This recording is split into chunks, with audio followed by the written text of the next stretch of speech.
Hello जी guys, कैसे हैं आप सब। उम्मीद करती हूँ आप सब अच्छे होंगे। हम भी बिल्कुल अच्छे हैं। आज सभी को धनतेरस की ढेर सारी शुभकामनाएं। हम जा रहे हैं धनतेरस के दिन शॉपिंग करने के लिए, तो चलिए आप लोगों को मैं लेके चलती हूँ।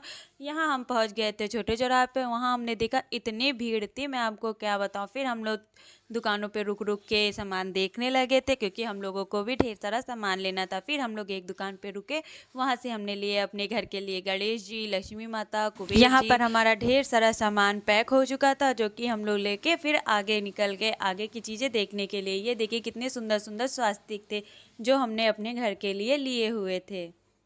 और भी चीज़ें हम लोग देख रहे थे और सामान सब कुछ लेते जा रहे थे। फिर वहाँ से हम लोग निकल के आगे पहुँच गए।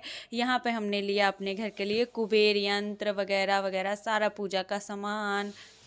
यहाँ से सारा सामान लेने के बाद हम लोग अब चलते हैं दूसरी दुकान पे। दूसरी दुकान पे हम लोग जब पहुँचे तो हम लोगों ने वहाँ देखा इतनी सुंदर सुंदर रंगोलियाँ थी कि मैं आपको क्या बताऊँ। ये थी पेपर वाली रंगोलियाँ, जो कि रेडीमेड होती हैं बस चिपकाने के लिए। और ये थे कलर वाली रंगोली। और ये देखिए, ये है बर्तन की दुकान, जहाँ से हम लोग ने अपने घर के लिए बर्तन भी लिए थे। फिर हम सीधे पहुंच गए बड़े चौराहे वाली दुकान पे, क्योंकि हमको अपने लड्डू गोपाल जी के लिए कपड़े लेने थे। वहाँ से हम लोग ने कपड़े लिए। कपड़े लेने के बाद वहाँ से हम लोग जब निकले तो सामने एक सुंदर सी एक दुकान लगी हुई थी, जहाँ हम लोग अपने घर के लिए झालर वगैरह देखने लगे।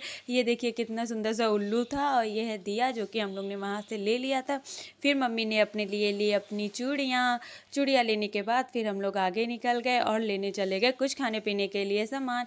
यहाँ से हमने लिया पेस्टी लेने के बाद फिर हम लोग ने लिया कैंडल्स लेने के बाद फिर हम लोग ने लिया कुछ खाने वाला सामान फिर से, क्योंकि खाने वाला सामान सबसे ज़्यादा ज़रूरी होता है। फिर वहाँ से हम लोग निकल आए आगे, क्योंकि हम लोग को दिए वगैरह लेने थे। यहाँ से हमने लिए अपने घर के लिए दिया लेने के बाद हम लोग सीधे निकल गए अपने घर के लिए, क्योंकि रात बहुत हो गई थी और मेरे पास सामान इतना हो चुका था कि मैं ब्लॉग भी नहीं बना पा रही थी। फिर हमने रास्ते से लिए अपने घर के लिए झाड़ू लेने के बाद अब हम सीधे पहुंच गए थे घर। मेरे पास इतना सारा सामान था, मैं आपको क्या बताऊं। अगर आपको मेरा ब्लॉग अच्छा लगे, like comment share, channel subscribe कर लेना। Bye bye, thank you so much.